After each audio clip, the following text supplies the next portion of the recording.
On today's episode of the DeRaud-Messinger Show, Dylan, we're rating the tight ends of the Texas Longhorns for this new EA Sports college football video game.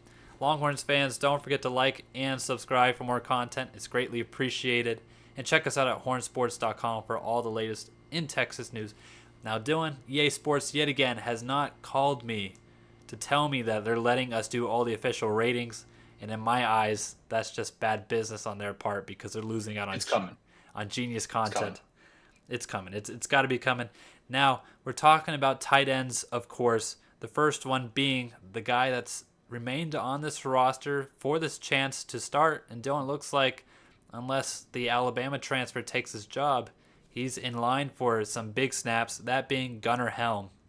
In terms of a prediction, I think Jatavian Sanders would have been probably like a 97 if rated in last year's game, just with the the glue that he has doing on his hands, that he's proven That.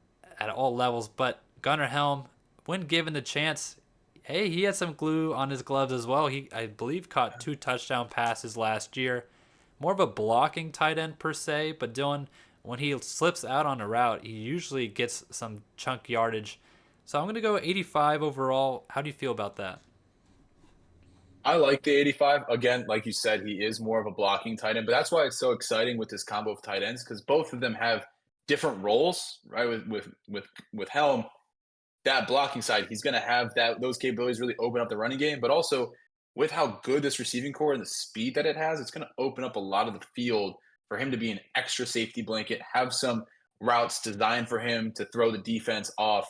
He's going to be able to make an impact, and he's somebody, Devin, that given enough time from that 85, I could see him getting up to an 88, just with his talent level and what he's able to do for the team.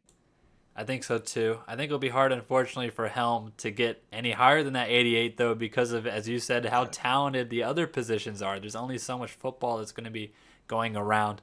But Gunnar Helm is due for a sizable year, Dylan, if, and only if, just kidding, there could be 2 at once, if Amari Niblack is not stealing away his snaps.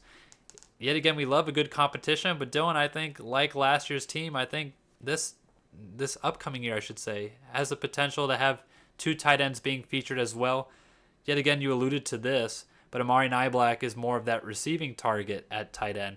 Someone that runs like a wide receiver, and yet again, the Alabama transfer has had big moments. He caught a touchdown pass against Texas, Dylan, ironically enough, last season. Now he's going to be starring on the 40 acres. I'm going to go a higher rating because, yet again, just the college football video games doing sometimes it's the name recognition. Niblack's that big transfer target that Texas acquired, but also because tight ends get a nice boost when they have the hands and speed. Those are 2 commodities that aren't always necessarily attributed to tight ends. So I'm going to give him an 86 with a little boost due to that speed and hands, but it should be, just forecasting, should be relatively split in terms of production, you'd assume. But it's still early. You never know. How do you feel? And that's the thing, like he's more of a Kyle Pitts style of receiver. Granted, hopefully he gets the ball more than Kyle Pitts does on the Atlanta Falcons. But again, like you're saying, Boom, he's got the zinger. hands. He's Kyle proud of Pitts myself for that fantasy one. owner over there or something. What's going on? Got him. Ah, pain. Yeah. So again, like the combo you're talking about with his hands, the speed, he is a matchup nightmare just across the board, and which is going to make him somewhat of a glitch in this game as well, Devin. When you got a tight end of his size and speed, it's going to make for a tough outing for the opposing team. I would like to say, simply enough. But yeah, I would agree. I think 87, 87, 88, just to start off. I think that could make a lot of sense as well. But I think 86 is a good starting point. Is reasonable. But like you said, the name recognition is going to be so important in this game, and with him being such a key acquisition, I think a boost of maybe 2 points makes sense to me too.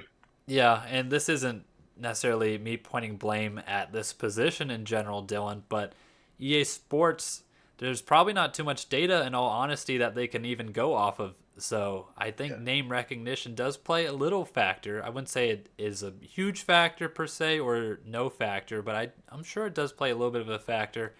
And being the top tight end transfer or among them, I know there's a couple of big targets at the position, but being, top 5 transfer and going to a program like Texas, of course, doesn't hurt your odds.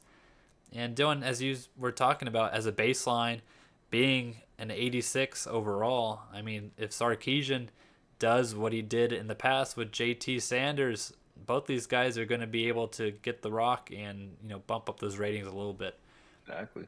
But more importantly than our thoughts on the position, let us know down below who will be the highest rated tight end on the Longhorns. Will it be Gunnar Helm or will it be Amari Niblack?